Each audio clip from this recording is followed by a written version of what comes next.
here's my wife. And she's better looking than yours.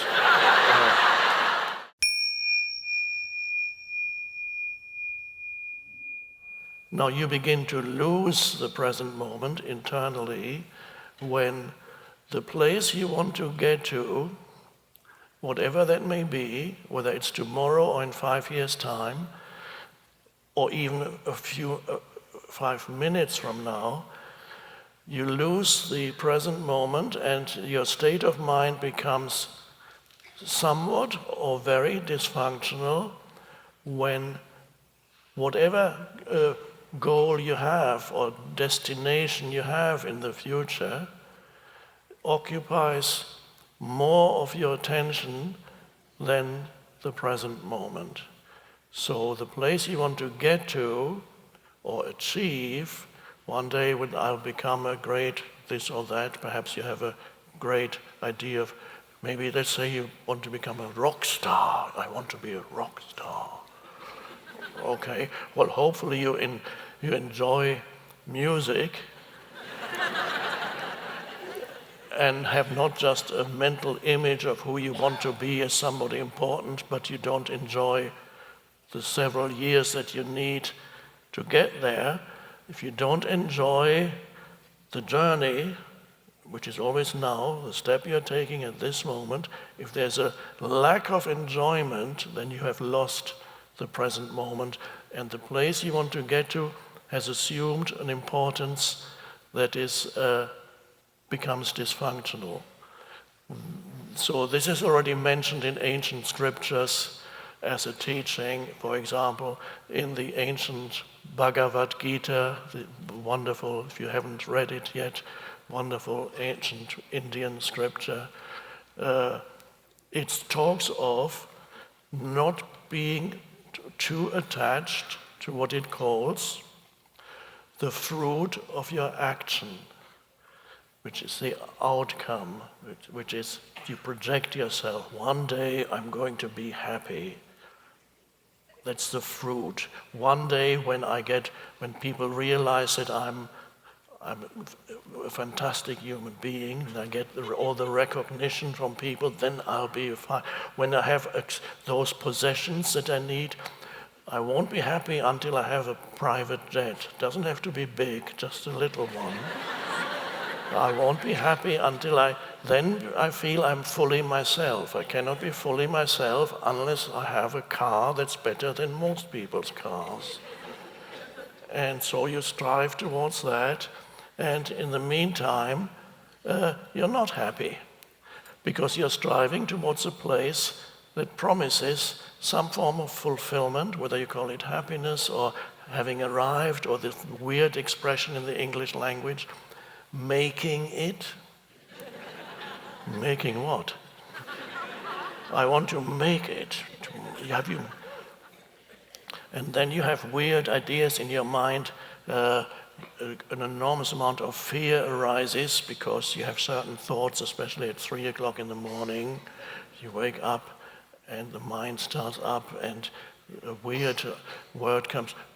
I don't want to be a loser. A loser. Oh my God. And fear is, maybe I will be a loser. Maybe I'm not going to get this car. And maybe I'm not going to become the greatest this or that. Or maybe I'm not going to find the person who's going to make me happy.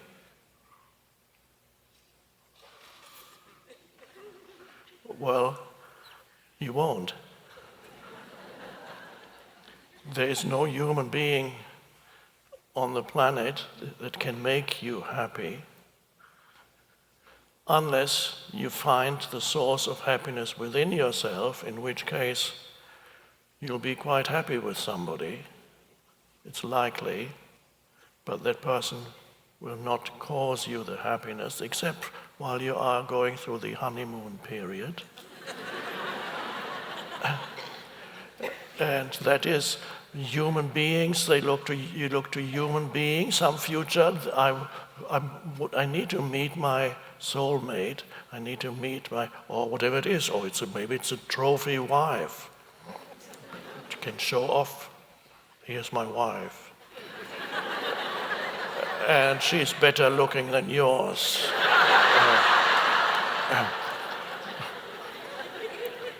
Because she wouldn't be with a loser, would she?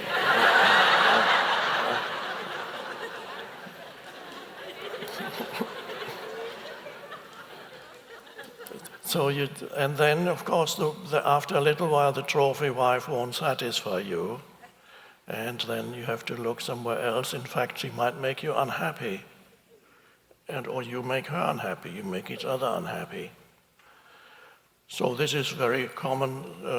Many of you may have experienced as far as looking to a human being to make you happy. You may already have experienced that didn't work. Because the very human being that you chose to make you happy, only 2 or 3 years later, or 4, 5, made you unhappy. The very same person whose purpose it was to make you happy, and you signed a contract, so it was all fine.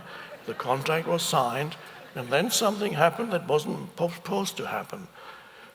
The person who's supposed to make you happy suddenly starts making you unhappy. And you may not realize that you are making him or her unhappy too. Self-knowledge is more difficult than knowing somebody else. So always looking to some future moment, and then you realize on a practical level, future works.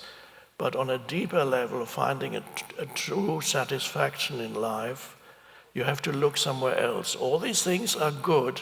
Achieving things is good. Even relationships are, of course, if they're conscious, then all the better. I'm not saying stop looking for somebody to marry, that's fine, but don't look for somebody to make you happy. They're always...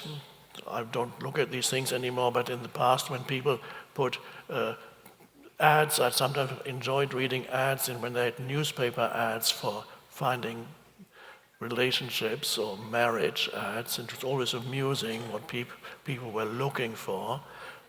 Nowadays, of course, it's all on your phone.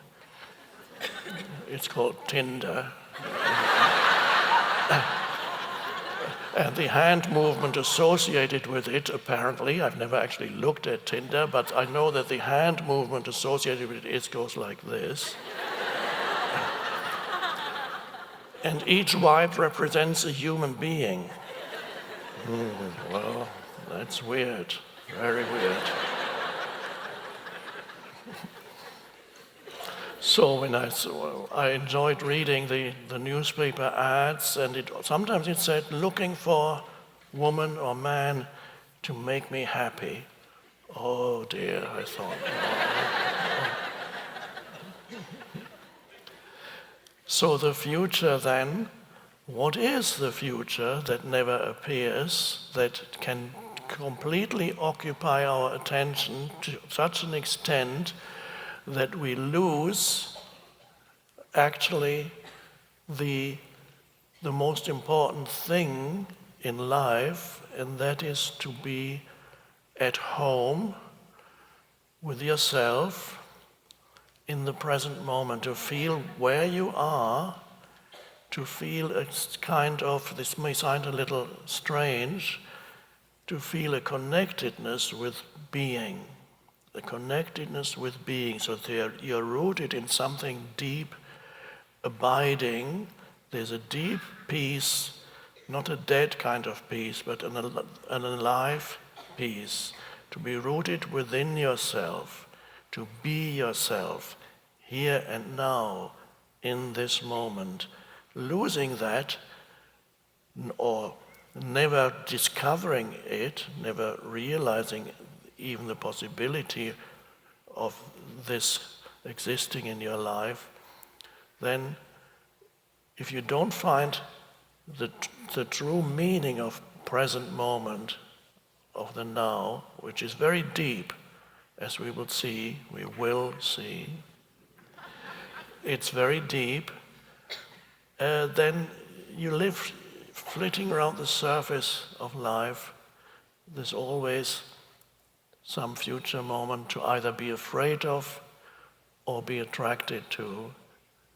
The future is a two-edged sword, as you might discover when you're starting to think and worry, and there's the hope that the future is going to make me happy in some way through a human being, some attainment, a possession, some recognition, whatever it may be, or security, ultimate security. One day, I just want to feel secure. I want to feel secure. And they might even sell you life insurance and say, you'll feel really secure. You just buy this, and you have a pension plan, and then I'll be okay. You just need a good pension plan. And then it feels... life insurance, of course, means you have to die first before anything. So it should be called death insurance. So security, I'm looking for some sense of security, and you look some security in external conditions. I want to have a place. Yes, it's a very human thing, but you may need to live for a while to realize no matter what situation you go into, no matter who you are with, and no matter what you achieve in life, always this sense of insecurity, of fear, of insufficiency, of some underlying sense of lack or something not quite right, always it resurfaces sooner or later, and usually sooner. And so if you thought, let's say you achieve everything that commonly in our civilization, the media and so on, or the magazines or internet, whatever, tell you that the highest you can achieve is wealth and fame. And then you think, if I only had all that, then I would be a happy human being, I would have security.